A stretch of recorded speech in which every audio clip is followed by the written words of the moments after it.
કારણે વારંવાર રાજનીતિ ગરમાતી રહે છે, સામસામા આરોપ પ્રત્યારોપ થતા રહે છે, વાર પલટવાર થતા રહે છે અને એ છે વન નેશન વન ઇલેક્શનનો મુદ્દો। એક તરફ જ્યારે વિપક્ષ તરફથી એવો આરોપ મૂકવામાં આવે છે કે આ કાયદો લાવીને સરકારે ઇલેક્શનને હાઇજેક કરવા માંગે છે, બીજી બાજુ આજે હર્ષ સંઘવી દ્વારા એવું કહેવામાં આવ્યું કે એક ચૂંટણી પતે એટલે બીજા રાજ્યની ચૂંટણી શરૂ થઈ જાય છે, આ ચૂંટણી પ્રક્રિયાઓ ચાલતી રહે છે। દરેક રાજ્ય કે વર્ષમાં 80 દિવસ નિર્ણય નથી લઈ શકતું અને પરિણામે નિર્ણય પ્રક્રિયામાં વિલંબ થાય છે।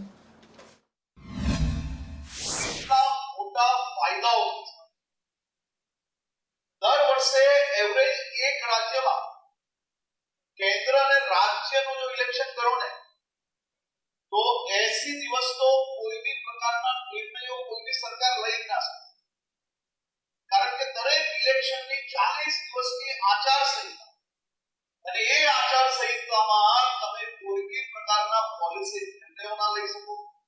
નાની મોટી તકલીફો પડે ત્યારે લોકોને ત્યારે એને તાત્કાલિક જે મદદો પહોંચાડવાની હોય એની ઉપર બી અનેક પ્રકારની રોક। પછી એક ઇલેક્શન પતે અને બીજા ઇલેક્શનની તૈયારીઓ થાય। તમે કલ્પના કરો કે ઇલેક્શનની જવાબદારી એ સૌથી મોટી જવાબદારી જો કોઈના માથે હોય તો એ શિક્ષકોના માથે, પોલીસના માથે હોય છે, એડમિનિસ્ટ્રેશનના માથે। દુનિયાના અનેક વિકસિત દેશો, જર્મની હોય, ફ્રાન્સ હોય, યુએસમાં બી અનેક રાજ્યોની દેશના જોડે ચૂંટણી થઈ રહી છે, તો આપણા દેશમાં બી આ એક મહત્વપૂર્ણ બદલાવ થકી દેશની અંદર ખૂબ મોટો બદલાવ ભવિષ્યની અંદર આવી શકે છે।